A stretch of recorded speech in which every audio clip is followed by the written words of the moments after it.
이런 그 승리를 통해서 사람들이 8장 22절입니다. 그때 이스라엘 사람들의 기드온에게 이르되 당신이 우리를 미디안의 손에서 구원하셨으니 당신과 당신의 아들과 당신의 손자가 우리를 다스리소서. 왕이 되달라고 할 정도로 참 덕망과 인기와 유명세를 한 몸에 받고 있던 사람이었습니다. 자, 23절 계속해서 보면 이런 요청에 기드온은 그들에게 뭐라고 얘기하냐면 내가 너희를 다스리지 아니하겠고 나의 아들도 너희를 다스리지 아니할 것이요 여호와께서 너희를 다스리시리라. 하나님이 우리의 왕이다. 나는 너희들의 왕이 될 수 없다라고 아주 단호하게 그렇게 얘기하는 걸 보면 참 믿음의 사람, 하나님의 사람이다라고 볼 수가 있습니다. 이렇게 보면 우리는 참 믿음 좋은 사람, 세상적으로도 성공했고 또 신앙적으로도 성공했다라고 볼 수가 있습니다. 그런데 이것만 드러나는 현상만 보지 마시고 성경이 그 다음에 24절부터 이야기하고 있는 이 기드온의 모습을 보고 기드온이 죽기 전까지의 성경이 말하고 있는 내용들을 보면 참 안타까운 그런 모습이 드러나 있습니다. 자, 24절부터 자세히 읽진 않겠습니다. 내용을 보면 이제 전리품을 다 이 기드온이 가지고 소유를 하게 됩니다. 그리고 이 전리품을 가지고 27절에 보면 그 금으로 에봇 하나를 만들어 자기의 성읍 오브라에 두었다. 에봇은 제사장이 입는 겉옷입니다. 하나님의 종이 입는 그 겉옷을 사사인 제사장이 아닌 이 기드온이 만들어서 성막, 하나님이 거하시는 그 제사 예배 드리는 성막이 아니라 자기 집에 두었다는 얘기는 뭐냐면 어떤 월권을 행하는 거죠. 영적인 지도자라는 그런 타이틀까지 탐내고 있다는 것을 볼 수가 있습니다. 세상의 모든 것을 다 가지고 있고 이제 마지막 남은 것 영적인 권위까지 자기가 가지려고 하는 그런 모습을 봅니다. 그 결과가 뭡니까? 27절 끝에 그것이 기드온과 그의 집에 올무가 되니라. 참 하나님 앞에 올무로 작용하는 큰 실수를 했다는 것입니다. 자, 그 다음에 29절에 보면 이제 자기 집에 여룹바알이라고 하는 것은 기드온의 다른 이름입니다. 바울과 싸우는 자, 바알을 깨뜨리는 자 이런 의미를 가지고 있습니다. 자, 30절에 보면 기드온이 아내가 많음으로 그의 몸에서 낳은 아들이 70명이었고 겉으로 보면 참 대단한 그런 사람인데 어느샌가 이제 권세와 권위를 누리면서 세상적인 어떤 그런 욕망과 쾌락에 빠져서 아들이 70명을 낳을 정도로 아내가 몇 명인지는 얘기하지 않고 그냥 많다 그렇게 표현하고 있습니다. 더 나아가 31절에도 보면 세겜에 있는 그의 첩도 아들을 낳았으므로 그 이름을 아비멜렉이라 하였더라. 자, 첩도 아이를 낳았는데 그 아이의 다른 70명의 이름은 언급하고 있지 않는데 딱 한 사람 첩이 낳은 아들을 언급하고 있습니다. 그 이름이 아비멜렉. 이 아비라는 말은 아버지라는 뜻입니다. 멜렉이라는 말은 왕이라는 뜻이에요. 그러면 나의 아버지는 왕이다. 대중적으로는 왕 안 할래 했지만 마음으로는 이미 왕인 거지요. 그래서 첩의 아들의 이름을 아비멜렉 이렇게 지었습니다. 참 믿음으로 산다고 할 때 믿음의 어떤 모양과 모습을 버리지는 않고 남들이 인정할 정도의 그런 모습은 갖추고 있지만 근데 내면을 들여다보면 또 또 내면 속엔 또 세상적인 것을 함께 누리고 또 맛보고 또 세상적인 것도 가지고 싶은 욕망이 흘러 넘치는 이런 모습을 보게 됩니다. 그래서 이 사사기를 기록하고 있는 하나님의 의도는 뭐냐면 많은 사사들이 등장을 하는데 이런 사사들이 훌륭해서 이 이스라엘을 이방 민족으로부터 든든히 지키고 구원을 했다라는 걸 보여주기 위함이 아니고 사사들의 몇몇을 보여주면서 그들의 연약한 모습, 부족한 모습, 어리석은 모습을 보여주기 위해서 사사기를 기록하고 있습니다. 그 얘기는 뭐냐 하면 사람이 아니라 결국은 나라를 지키는 분은 하나님 여호와다 하는 것을 보여주기 위함이거든요. 많은 분들이 기도원의 300명 용사 거기에 너무 감동을 받는데 사실 기도원의 300명이 아니라 하나님의 300명이에요.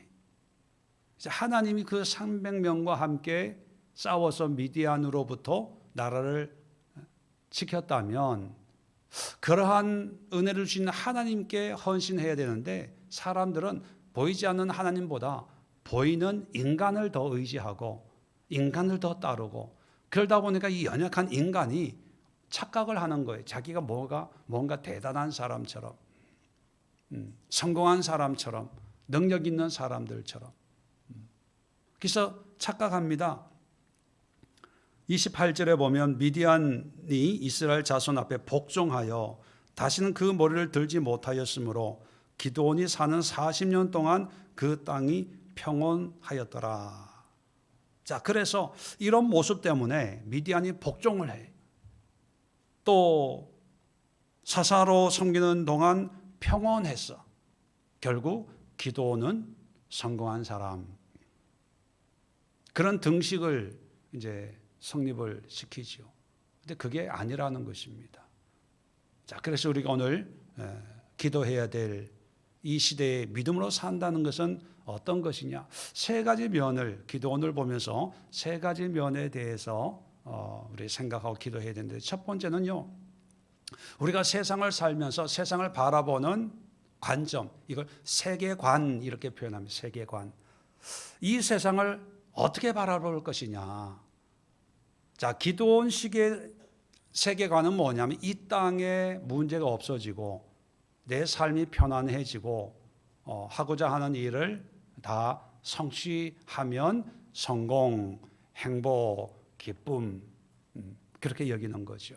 다시 말하면 세상 나라의 모양과 모습으로 어떤 나의 성공과 실패를 이제 기준 삼는 거예요. 성공했냐? 그게 돈 많이 벌었냐? 유명해졌냐? 일이 잘 되냐? 못 되냐? 이렇게 이 세상 나라의 세계관으로 바라보면 기드온 같은 사람은 성공한 사람이죠. 그래서 따릅니다. 왕이 되게 돼주세요. 또 에봇을 만들었을 때 사람들은 성막으로 가지 않고 기드온 집에 가서 예배하려고 하는 그런 현상들이 나타납니다. 그런데 성경은 눈에 보이는 세상 나라만 있는 게 아니라 보이지 않는 하나님의 나라가 있습니다. 이스라엘이라고 하는 이 나라가 눈에 보이는 세상 나라인 동시에 하나님이 세우시고 하나님이 주관하시고 하나님이 간섭하시는 그런 하나님의 나라이기도 하지요. 그래서 하나님은 세상 나라의 왕이 곧 나다, 나의 나라다 그런 의미에서 왕을 세우지 않았는데 사람들은 그런 하나님의 의도를 모르고 내가 열심히 해서 사업해서 돈 벌면 내 능력이고 나의 행복이지 뭐 하나님하고 무슨 상관이 있어 라고 생각하고 인간을 자꾸 왕으로 세우려고 합니다. 자, 그랬을 때 하나님은 결국 이 이스라엘을 이방 나라에 이제 지배당하게 환난과 역경과 고난을 당하게 하시는 거예요. 그렇다면 이런 상황에서 믿음으로 산다는 것은 어떤 의미냐? 세상을 등지라는 게 아닙니다. 세상 나라에 살지만 하나님 나라의 백성인 것을 또한 기억하는 거예요. 그래서 기도원 같으면 하나님의 은혜로 승리했고 하나님이 이 나라를 다스립니다라고 신앙 고백을 하고 그런 믿음이 있다면 동시에 이 모든 것이 하나님의 나라, 하나님이 왕이시니 그 왕께 순종해야 되고 복종해야 되고 왕의 뜻에 합당한 삶을 살아야 된다라는 어떤 신앙적인 굳은 신념과 믿음이 뒤따라야 되거든요. 그런데 기도원을 보면 말은 그렇게 하지만 하나님이 우리를 다스립니다 하지만 결국은 자기가 다스리는, 자기가 왕이 되는, 그래서 자기 아들에게 아비멜렉, 아버지는 왕이다라고 한 이름까지 지어주는 그런 모습을 보면 세상 나라의 관점은 분명히 있지만 하나님 나라의 관점이 없었던 그런 모습을 보게 됩니다. 그런데 이런 것이 기도원만의 모습이 아니라 오늘날 이 시대를 살아가는 사람들에게 정말 세상은 뉴스를 통해서 우리의 일상을 통해서 세상의 모양과 모습 유행하는 것. 이번에 조카들 아이들을 만났더니만 뭐 캐대헌인가 뭐 무슨 노래가 유행, 무슨 골든이 무슨 뭐 그런 게 있나요? 무슨 어느 나라 얘기하는지 저는 도무지 모르는데 뭐 그런 게 뭐 유행하고 뭐 하고 또 뭐 부르더라고요. 정말 세상의 구석구석에 있는 사람들이 세상에 유행하는 것, 인기 있는 것, 뭐 이런 거는요, 실시간으로 정보를 얻고 또 거기에 참여하고 관심을 가집니다. 그런데 하나님의 나라에 대해서는 믿는 사람도 이제 점점 관심이 줄어요. 기도해도 별 수 없다. 믿음 생활해도 별 수 없다. 하나님이 계신다면 왜 나에게 이런 어려움을 줄까? 여러 가지로. 그 결과가 뭐냐면 하나님의 나라인 이 땅에 하나님이 개입하세요. 좋은 일로 개입하면 좋겠지만 그런 사람들에게 깨닫게 하고 알게 하고 뉘우치게 하고 경험케 하기 위해서 여러 가지 방법으로 하나님의 개입하는 손길을 우리가 맛봐야 된다는 거예요. 그게 이스라엘 성경이 우리에게 보여주고 있지 않습니까? 그래서 우리가 첫 번째 기도할 때 이 세상에 중요해요.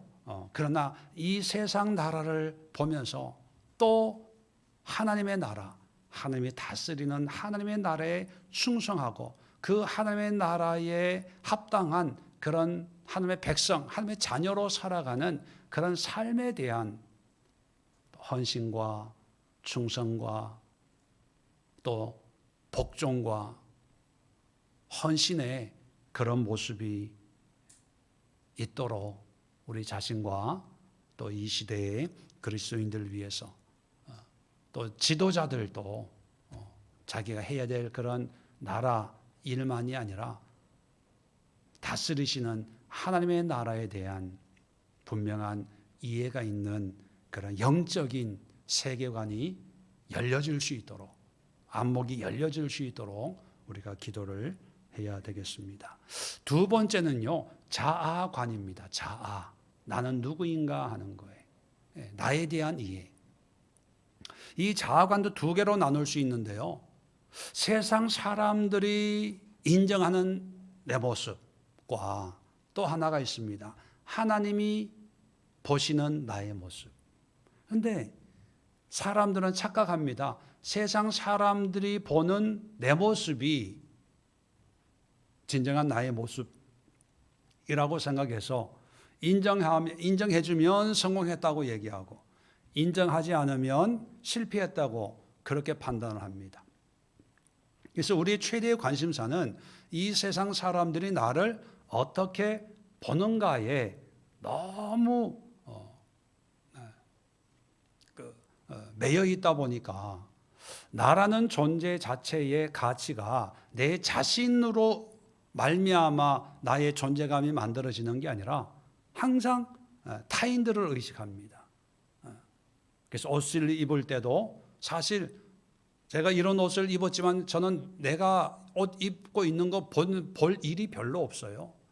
제가 뭐 이렇게 색깔 보고 뭐 스타일 봅니까? 제가 머리 이발을 하지만 제가 제 이발한 모습 볼 때 별로 없어요. 그냥 거울 한번 보고 뭐 얼굴 로션 바를 때 면도 할 때만 한번 보지요. 그런데 신경 쓰잖아요. 왜 신경 씁니까? 남들이 나를 볼 때 지저분하게 안 보고 깔끔하게 보고 깨끗하게 보고 다 남들 그러다 보니까 우리는 무의식적으로 남을 의식하며 살 수밖에 없죠. 이게 뭐 나쁘다고 할 수 없습니다. 왜냐하면 나 혼자 사는 사회가 아니라 여러 사람이 함께 살아가는 공동체이기 때문에. 근데 문제는 뭐냐 하면 이것이 전부라고 생각하는 거예요. 우리 믿는 사람들에게는 사람이 보는 나의 모습도 있지만 하나님이 보는 나의 모습도 있어요. 기도원 같은 경우에는 세상 사람들이 바라보는 기도원, 뭐 성공이죠, 뭐. 성공이 왕이 돼달라고 할 정도로. 그래서 그것이 자기의 가치인 줄 압니다. 자기의 존재의 의미인 줄 알아요. 그래서 나는 왕은 안 하지만 왕과 같은 역할을 충분히 하고 있다, 또 해야 된다 라는 그런 자기 착각에 빠지게 되죠. 근데 정작 중요한 것은 물론 사람들이 바라보는 그런 모습도 중요하지만 거기에 더해서 하나님이 나를 어떻게 바라보는가, 이게 우리 믿는 자들에게는 가장 의미 있는 최종적인 어떤 기준이 되지 않을까 싶습니다. 하나님이 어떻게 생각하실 것이냐.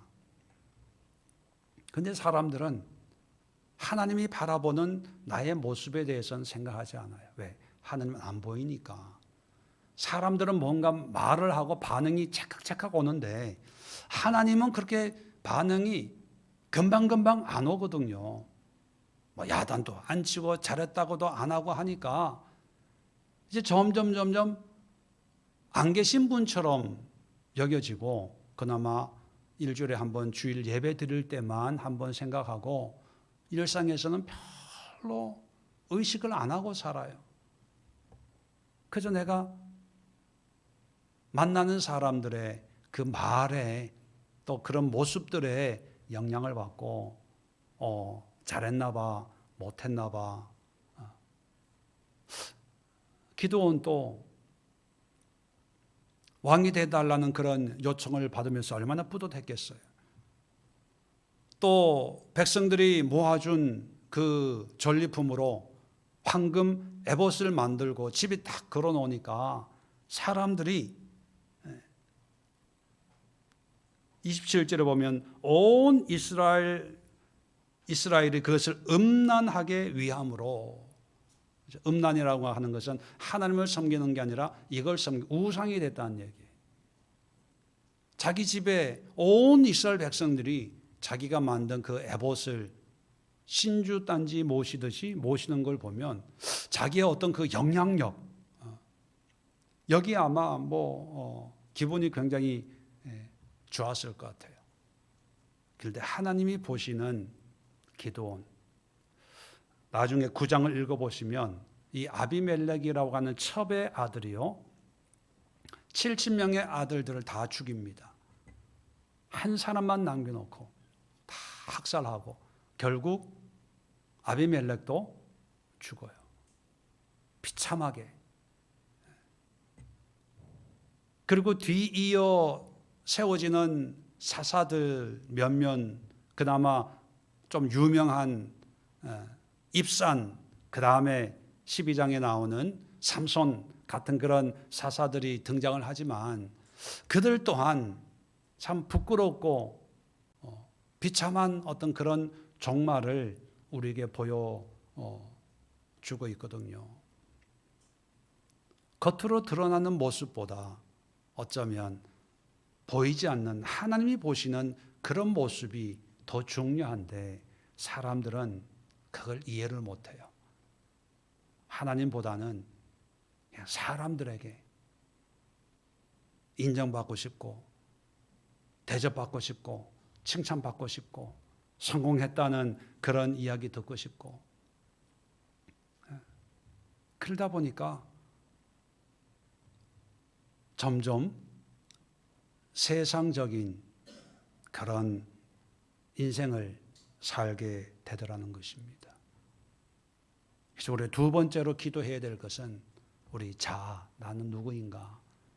사람이 보는 나의 모습이 아니라 하나님이 보는 나의 모습은 어떤 모습일까를 늘 의식하며 살아야 된다는 거예요. 여러분, 잘 될 때도 있지만 뭐 안 될 때도 있잖아요. 안 될 때, 뭐 잘 될 때도 마찬가지지만 하나님께 필요한 그런 모습이 되어야 됩니다. 하나님께. 사람에게는 뭐 잘못해 줄 수도 있지만 하나님이 인정할 수 있고 하나님을 위해서 하나님 나라를 위해서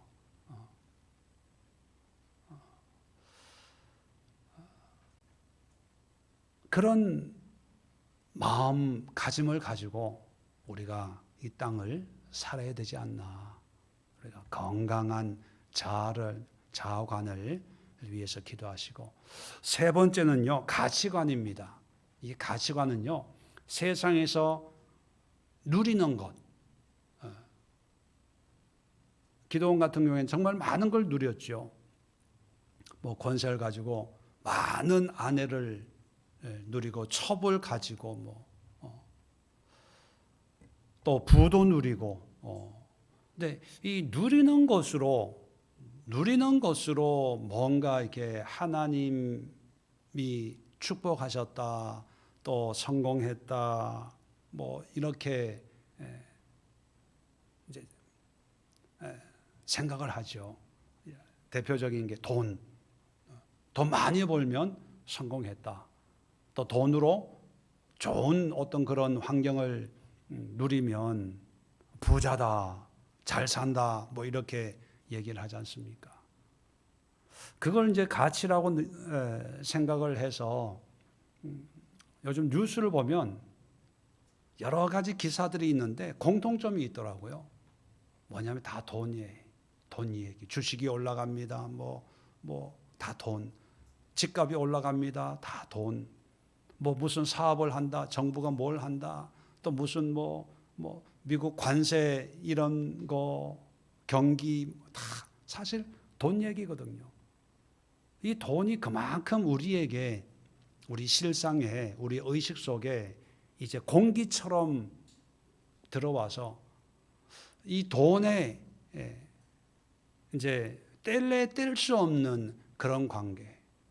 오늘도 미국에 있는 아는 분하고 통화를 하면서 거기도 죽겠다.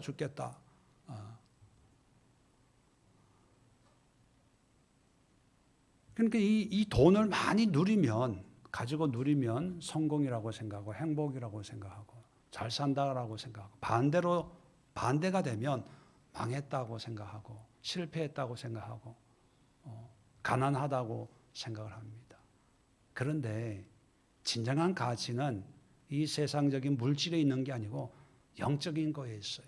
그래서 하나님께 받은 것, 또 하나님께 드리는 것, 이게 진정한 가치예요. 기도원은 하나님 앞에 참 많은 걸 받았어요. 그죠? 포도주 틀에서 몰래 추수했던 사람을 하나님이 택하셔서 정말 한 나라의 사사로 만드실 정도로 한 게 받은 건 참 많은데 그래서 참 많은 걸 누렸어요. 그런데 그 인생의 뒤에는 하나님이 주신 어떤 특별한 다른 은혜도 없고 또 하나님을 위해서 뭔가 한 게 없어요. 한 게 없다는 거예요. 하나님하고의 관계, 하나님이 너 300명으로 싸워 이겨라, 내가 이 전쟁에서 승리하게 해줄게, 그거 하나밖에.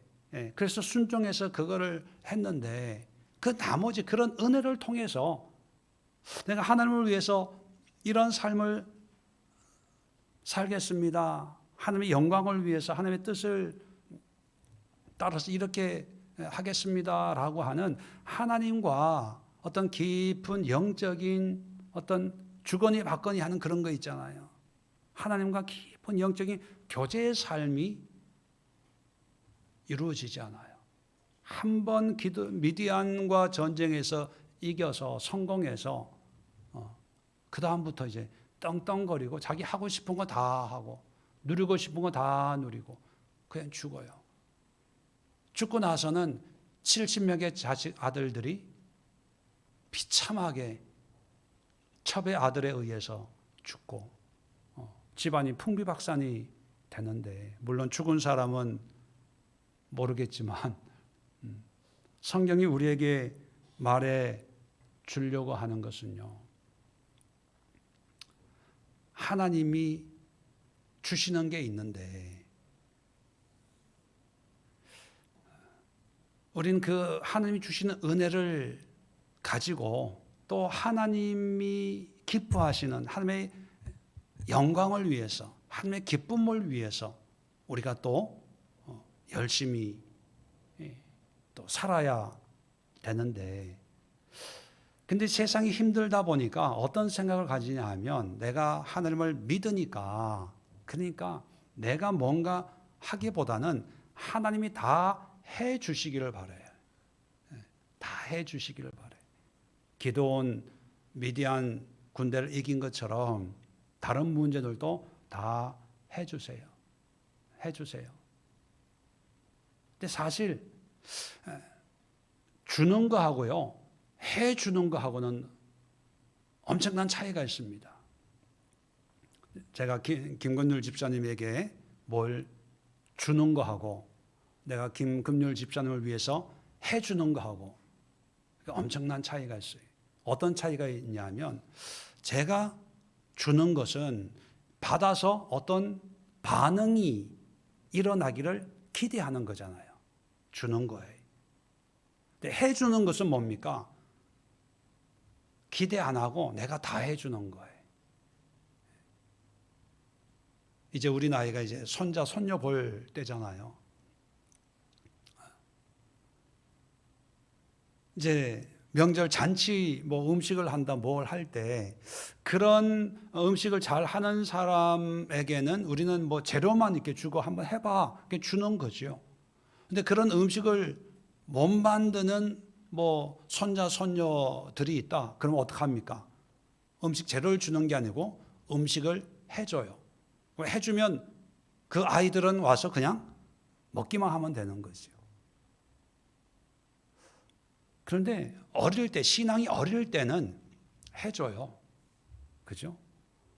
근데 기도원처럼 이렇게 하나님의 은혜와 기적을 경험하고 하나님의 뜻 가운데 들어온 사람들에게는 해줄까요? 줄까요? 줘요. 준다는 얘기는 내가 줄 테니까 나머지는 네가 애써봐, 노력해봐, 힘써봐, 그거예요. 그런데 하나님이 그래서 시간도 주고 건강도 주고 환경도 주고 다 주는데 우리는 그걸 받고 우리가 해야 될 어떤 그런 반응, 믿음의 반응을 보이지는 않고 뭐라고 얘기하냐면, 하나님 해주세요. 왜 기도했는데 안 해주세요? 왜 그렇게 철야했는데 작정 기도하고 금식 기도했는데 왜 안 해주세요? 근데 하나님 입장에서는 시간 줬잖아, 기회 줬잖아, 만남을 연결해 줬잖아, 그런 때를 줬잖아. 근데 우리 입장에서는 얘 주긴 준 것 같은데 그것까지 다 해주셔야죠.